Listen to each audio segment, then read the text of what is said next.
السلام عليكم. اليوم جبت لكم حسوة بالشعير والاعشاب في هذا البرد. المهم جربوها، راه شي حاجه افيكاس. المهم كنحتاجو زلافه ديال الشعير متوسط غليظ، زائد الماء ساخن. كنخليوها ترطب واحد شويه. من بعد والاعشاب عندنا النافع، الحلبه، حب الرشاد، ومعلقه ديال الزعتر وثومه. كاين اللي كيدير البصل، انا فضلت ندير واحد الثومه. المهم ديك الثومه راه ما كتذوبش في الطياب، واخا كتبقى صاينه.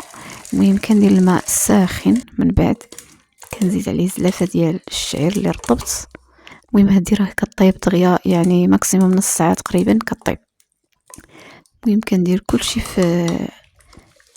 هذا في الكوكوت، وكنديرها على نار عاديه.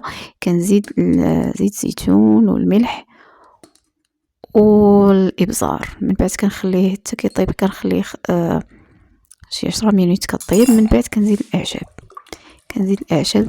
المهم زدت هذوك الاعشاب. الا بغيتو تزيدوا حبه سوداء ما متوفرش عندي حتى هي، زيدوا 7 حبات.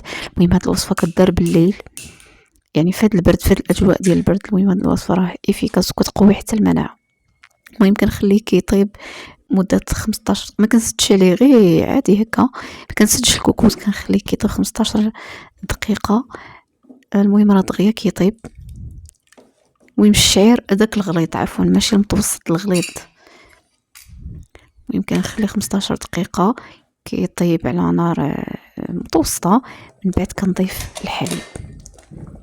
المهم هاد الحسوه راه شي حاجه طوب بالنسبه للدراري الصغار الكبار. المهم كتشرب في الليل، يعني كتعمل على تدفئه الجسم، زائد انها كتقوي المناعه في هذا الجو البارد. المهم كنزيد كميه ديال الحليب وكنخليها 5 دقائق.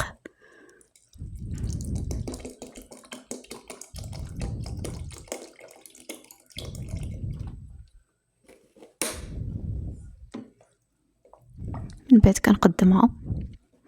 المهم كما كتشوفوا راه كطيب في ساعه، في نص ساعه تقريبا كطيب. المهم غير يكون الشعير مرطب بالماء الساخن قبل.